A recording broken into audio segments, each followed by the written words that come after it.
Gentlemen, let me ask you something honest. Have you ever been in that intimate moment with your partner, feeling incredible closeness and pleasure, but you notice she isn't quite on the same page? Maybe she enjoys the connection, but reaching that peak just doesn't happen for her. Or perhaps it happens occasionally, but it feels unpredictable, like you're guessing in the dark. You're not alone in this. Here's a statistic that might shock you. Clinical data shows that while 95% of men regularly climax during intimacy, only about 65% of women do. And when we dig deeper, less than 30% of women reach climax from penetration alone. That's a massive gap. So here's the million-dollar question. Is there a way to dramatically boost her chances without endless trial and error?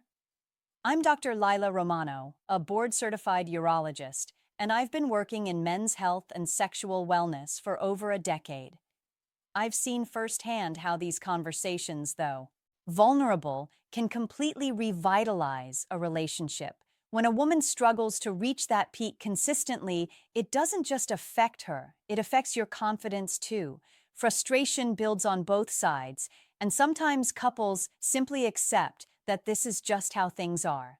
Well, here's the incredible news. Science actually has a roadmap for us. Researchers have used 3D ultrasound imaging and thermal cameras to measure exactly how blood flow moves through the clitoral structure in different positions. And yes, some positions make a massive, measurable difference. Today, I'm going to share the 4 best positions for female pleasure, backed by real peer-reviewed research. Stick with me until the end because I'll also share 3 bonus techniques you can use in any position. Before we dive in, let me know in the comments where you're watching from today. I love seeing this community of men in their 40s, 50s, and beyond. For decades, we've been fed a lie. Movies, magazines, and locker room talk have painted this picture that if a man simply lasts long enough, his partner will be satisfied. But here's the biological truth. Most women do not reach climax through penetration alone. Let me explain simply. The vast majority of a woman's pleasure centers are in the clitoris. Most people think the clitoris is just that small external button, but the full clitoral structure extends several inches internally, with 2 legs that wrap around the vaginal canal like a wishbone. This entire structure contains over 8,000 nerve endings, more than twice the number in the entire penis. During arousal, just like your erection, the clitoris fills with blood. It becomes engorged, sensitive, and highly responsive. But in most standard positions, the angle of penetration completely misses consistent contact with this structure. Many of those 8,000 nerve endings aren't engaged during typical movements unless the angle is just right. This isn't about luck. It's about biology, blood flow, and physics. In 2022, researchers used high-resolution ultrasound imaging to track blood flow in the clitoral structure during different positions. They discovered that certain positions increase blood flow by up to 38% compared to standard approaches. That blood flow directly correlated with arousal intensity and orgasm likelihood. Researchers have literally mapped this out. So let's start with position number 4. Now, this may not rank at the very top for raw physical pressure and stimulation, but it's a powerhouse for a different reason. I'm talking about sitting face to face. The biology here is fascinating. Sitting upright allows for moderate clitoral contact, but its real strength lies in something deeper, the close proximity of your bodies, the natural alignment. When you're both seated, creates an environment where intimacy and arousal feed off each other. When she's facing you, straddling your lap, there's natural pressure between your pubic bones. But more importantly, this position offers complete access to the emotional connection. Eye contact, kissing, whispering, feeling each other's breathing sync up. For many women, feeling emotionally safe and truly seen is the gateway to physical release. Oxytocin, the bonding hormone, floods the system during sustained eye contact and skin-to-skin touch, and that hormone directly enhances arousal. Here's how to do it. Try this on the edge of a sturdy bed or a chair with arms for her to hold on to. You sit first, legs slightly apart for stability. She straddles you, facing you, with her knees on either side of your hips or the seat. Both of you are seated upright. Your hands should rest on her hips or lower back, providing gentle support but not controlling the movement.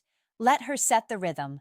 The motion here is less about bouncing and more about rocking and grinding. She can control the depth, the angle, and the pace, adjusting in real time based on what feels best. This position is perfect for nights when you want to slow things down and focus on the intimacy itself rather than the intensity. It's not about rushing to the finish line. It's about the journey, the connection, and building arousal slowly and deliberately. One of my patients described this position as feeling like they were making love rather than just having sex, and that emotional shift made all the difference for her ability to relax and let go. Now let's move to number 3, and this one is a hidden gem in clinical research. I'm talking about the Coital Alignment Technique, often called CAT for short. If you've never heard of it, you're not alone. It's not talked about nearly enough, but the data supporting it is impressive. The biology of CAT is all about precision.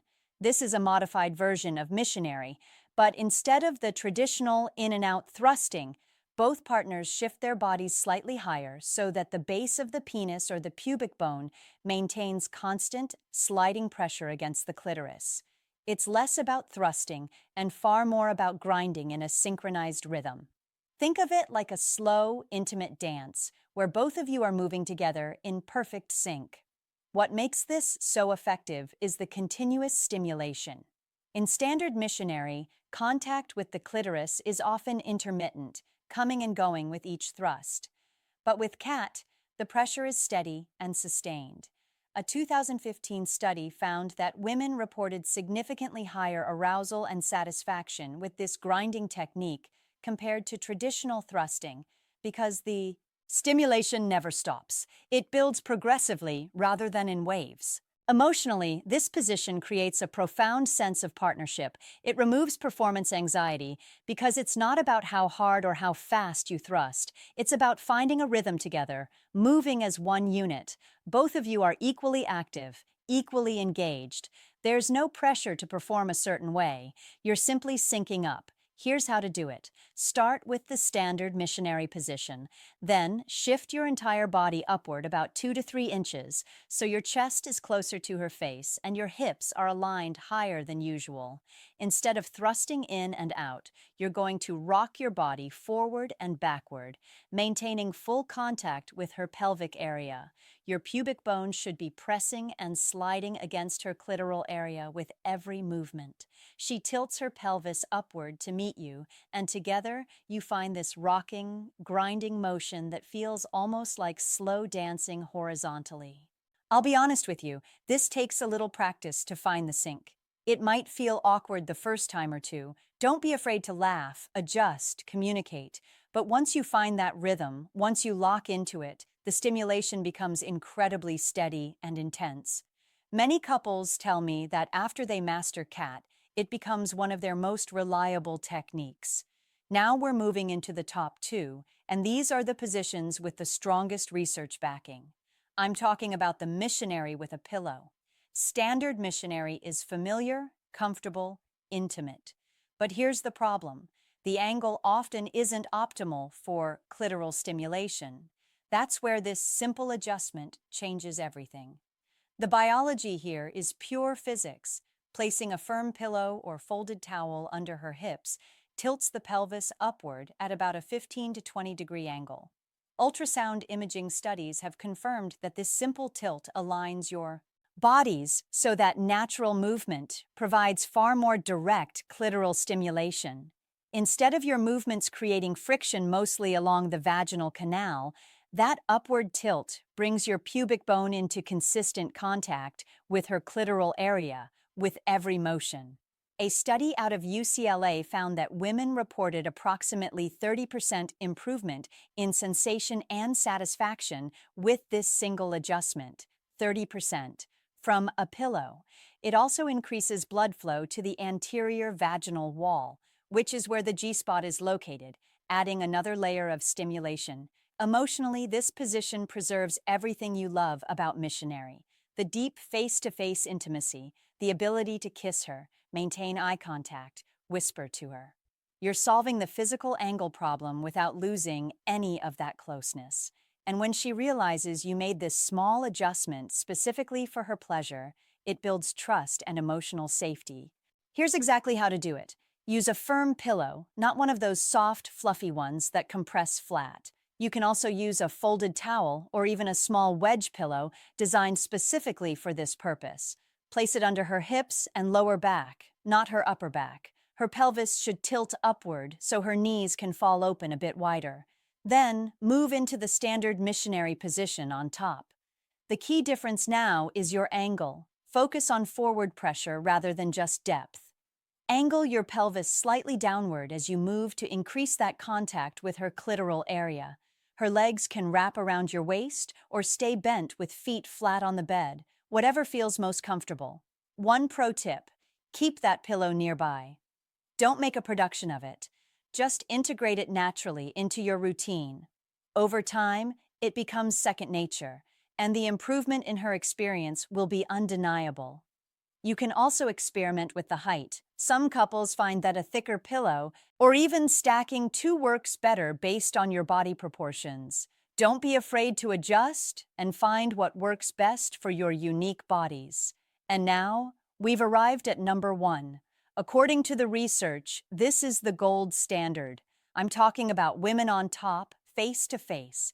Multiple studies confirm that this position produces the highest levels of clitoral blood flow and gives women the greatest control over their own stimulation. When a woman is on top, gravity works in her favor. Blood pools in the pelvic region, increasing engorgement.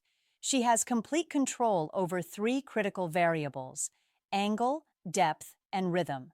In that 2022 ultrasound study, researchers found that when women could adjust their own angle, clitoral blood flow increased by an average of 38% compared to positions where the man controlled movement. When she leans forward, her clitoris makes direct, sustained contact with the base of your penis or pubic bone. This creates constant rhythmic pressure that most women need. The internal clitoral structure also gets stimulated from this angle because pressure comes from above rather than horizontally. Think of it this way: if you're ringing a doorbell, you want direct pressure straight on, not a glancing blow from the side.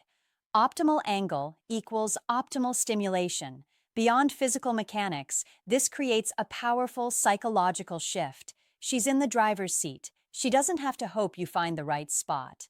She can actively pursue her own pleasure, and that control dramatically reduces performance anxiety. Many women carry invisible pressure to climax quickly. When she's on top, that anxiety often dissolves. There's also incredible intimacy, eye contact, kissing, touching, whispering. She can see you're fully present. Here's exactly how. Lie flat on your back with a pillow under your head for comfortable eye contact. Keep legs straight or slightly bent for stability. She straddles you, facing you, knees on either side of your hips. Key detail: she shouldn't sit straight up initially. Have her lean forward so her chest is closer to yours. This creates the angle for clitoral contact with your pubic bone.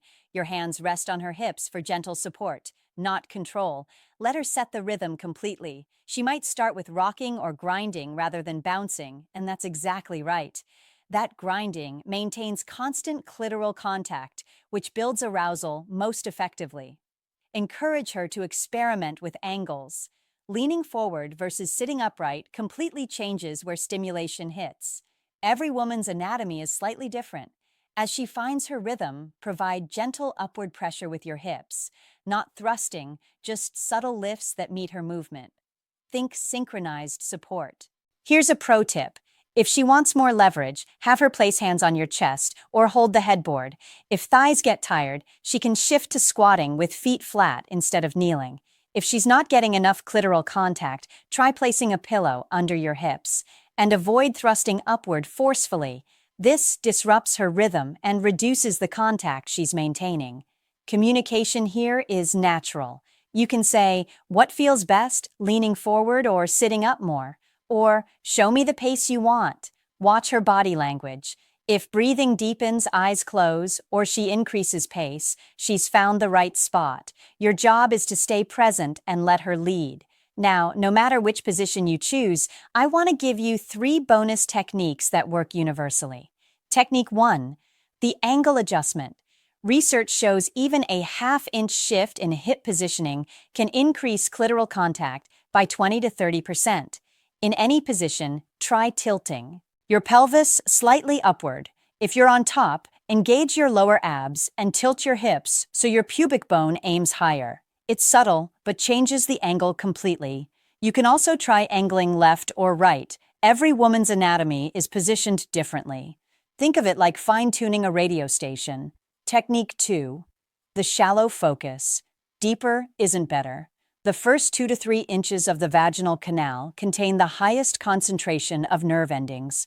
Instead of deep thrusting, try shallow, focused movements that keep stimulation concentrated near the entrance and along the front wall. When you combine this with consistent clitoral contact, you're doubling the stimulation areas. A 2019 study in the Archives of Sexual Behavior found women reported significantly higher satisfaction with shallow, rhythmic movements compared to deep penetration. Focus on quality and consistency of contact, not depth. Technique 3, the combination approach. Research shows that combining penetration with direct clitoral stimulation increases orgasm likelihood by up to 70%. That's massive. This can mean encouraging her to use her own hand during intimacy. It can mean you using yours, if the position allows. There are also small external vibrators designed for couples that fit between your bodies. Some men feel like using a hand or toy means they're not enough. Let me be clear, that's ego, not physiology. Anatomy simply requires this type of stimulation for most women. Think of it as teamwork, not a shortcoming. Your goal is her pleasure, and if adding direct clitoral stimulation makes that more likely, it's the smart, caring choice. Now, here's the reality. None of this works without communication, but I also know that talking about sex can feel incredibly awkward, especially if you've been together for years and haven't had these conversations before. So let me give you a framework for how to make this comfortable rather than uncomfortable. Timing matters. Don't bring this up during intimacy.